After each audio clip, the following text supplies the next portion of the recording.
오늘 본문은 이 바울이 데살로니가에서 복음을 전했을 때에 이후에 나타난 사건을 말하고 있습니다. 바울이 데살로니가에 갔을 때는 빌립보와 달리 유대인의 해당들이 있었죠. 거기에서 무려 3주간 복음을 전한 것은 굉장한 일이라고 할 수 있습니다. 회당에서 가서 전하는 데마다 통일한 메시지였습니다. 예수는 그리스도다. 예수는 메시아다. 그것을 반복적으로 얘기를 했습니다. 그런데 이 바울의 설교를 들은 사람들의 반응이 폭발적이었습니다. 그게 헬라에 있는 경건한 사람들, 그러니까 당시 이방인이지만 유대교로 개종한 사람들이 예수를 믿기 시작했고, 그 중에는 귀부인들, 아주 상류층에 있고 남편이 고관대작이었던 그런 분들도 예수를 믿기 시작했습니다. 그 이후에 엄청난 일들이 일어났는데, 문제는 이것을 축하하고 칭찬해야 될 일임에도 불구하고 여기에 반대편에 있는 사람들이 있습니다. 그것이 오늘 5절에 나온 내용인데요. 그러나 유대인들은 시기하여 그랬습니다. 자, 바울이 복음을 전했을 때에 그들이 기뻐하고 막 즐거워하는 모습을 보고 시기하는 무리들이 있었습니다.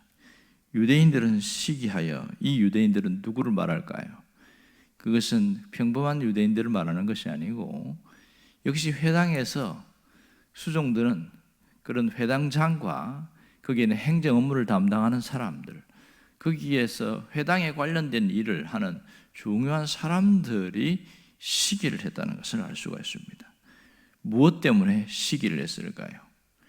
바울이 전한 설교가 문제가 생겨서 이것을 두고서 공박한 것이 아니었습니다. 단지 바울의 설교를 듣고 난 이후에 사람들의 반응이 폭발적인 것을 보고, 그걸 보고 못 견딘 것이죠. 무엇을 못 견뎠을까요? 그들은 1년 내내 설교를 해도 이러한 반응이 나타난 적이 없습니다. 한 번도 없어요. 그래서 당연히 그냥 평범하게 지나가는 것이 당연하다.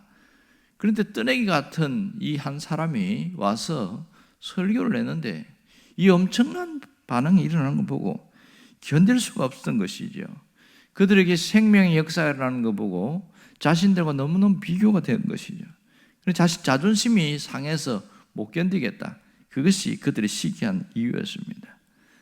바울에 대해서 시기했을 때에 그들의 속에 무엇이 드러나는지 아세요? 자기 교만이 드러나기 시작했습니다.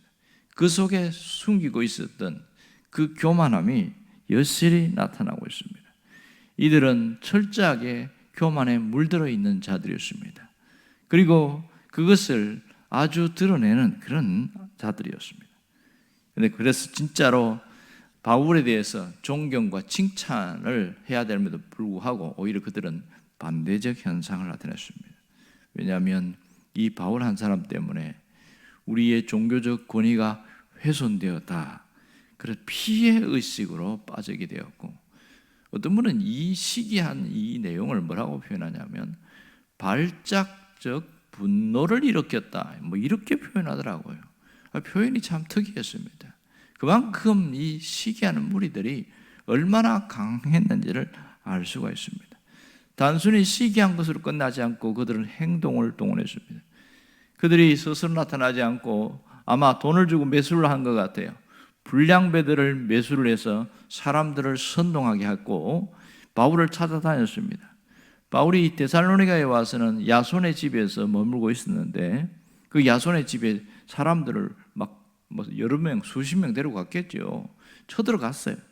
문을 확 열고 들어갔더니 그게 바울이 없는 거예요. 야손과 그래 바울의 설교를 듣고 돌아온 몇몇 형제들만 있는데 그 사람들을 끌고 내려가는 겁니다. 바울 어디 가냐?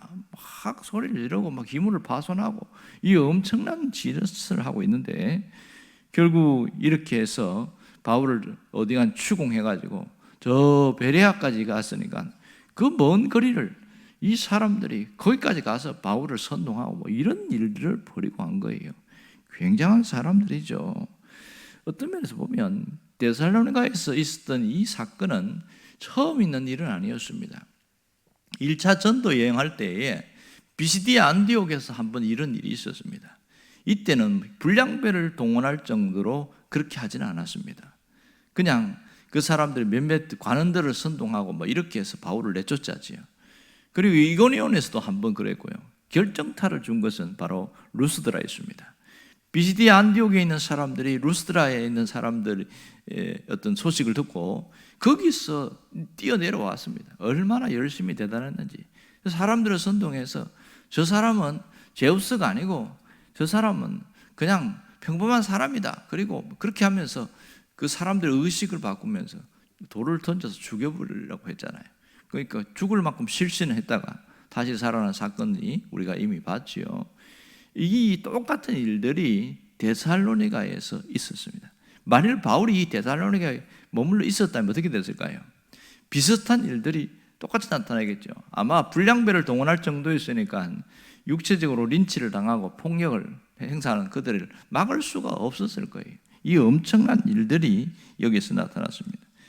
여기서 중요한 것은 이방인들이 시기한 게 아니라 종교적인 행위를 하는 유대인들이 시기했다는 것을 눈여겨봐야 합니다. 중요한 것을 알 수 있습니다. 보면 교회 안에도 시기하는 사람 때문에 상처받는 자들이 있을 수 있다는 것을 알아야 됩니다. 교회 안에 보면 그리스도인 할지라도 누군가를 시기하게 될 때에 그 사람은 오히려 보이지 않는 흉기로 사람을 휘두르는 그런 자다. 이걸 알게 되어지죠. 누구든지 자기가 시기를 하게 될 때에 그런 하나님과 상관없는 그런 행동을 하더라. 그걸 깨닫게 되어지는 거죠. 여러분, 교회에 처음 나온 사람들이 겪는 아픔이 있는데 그것은 물질 때문에 시험 드는 게 아니에요. 사람 때문입니다. 보면 처음 교회에 와서 신앙을 가졌을 때 그 뜨거움이 있어요. 열정이 있단 말이에요. 그래서 그걸 막 섬기고 하는데 가장 못마땅하게 여기는 사람은 오래 믿은 사람입니다. 오래 믿었지만 자신은 저런 열정이 다 식어진 사람들은 그게 마음에 안 드는 거예요. 여기저기 다니면서 막 은혜 받고 그리고 막 설치는데 뭘 잘 모르니까 막 여러 군데 다니면서 열심을 내는데 그게 마음에 안 들어가고 실제 이것이 막 분쟁이 되는 경우들이 많습니다. 시기하는데 딱 한마디로 넉다운 시켜버리는데 교회 안 나오게 하는 방법 쉽습니다. 병아리 주제에 뭘 안다고 설쳐 딱 그 한마디에 막 끝나버립니다. 그런 일들이 종종 있어서 우리를 아프게 합니다. 오늘 성경은 사랑이 뭐냐? 사랑은 시기하지 않는 것이다. 이 얘기를 하고 있습니다. 사랑은 시기하지 않는 것이다. 우리가 고린도전서 13장을 이미 몇 번 차례 언급한 적이 있지요. 그리고 한번 보기도 할 거예요. 거기 보면 사랑에 대해서 사랑은 무엇이다 하는 긍정문과 사랑은 무엇하지 않는다 하는 부정문 두 가지로 나누어져 있습니다. 긍정문이 7개고 부정문이 8개입니다. 그 중에 부정문의 첫 번째가 뭐냐면 사랑은 시기하지 아니하며 이렇게 나와 있습니다. 시기하지 않는다. 결국은 사랑에 대해서 반대편에서 보니까 이 여러 가지 얼굴들이 나타나는데 그 첫 번째가 시기한다로 나타나고 있습니다. 이 시기심은요, 자신이 잘나면 우월감에 도취되고 자신이 못나면 상당한 열등감에 빠지는 걸 알 수 있습니다. 그러니까 이 일들이 고린도 교회에서 나타났기 때문에 바울이 고린도전서를 쓰면서 이 얘기를 하고 있단 말이에요. 고린도 교회에는 가장 뚜렷한 특징은 은사였습니다. 저마다 은사를 받은 사람들이 많이 나타났는데 그러니까 서로가 은사를 가지고 자랑을 하다가 보니까 어떤 분은 더 대단하거든요. 그러니 자기가 받은 은사보다 대단하니까 열등감에 빠져버리는 겁니다.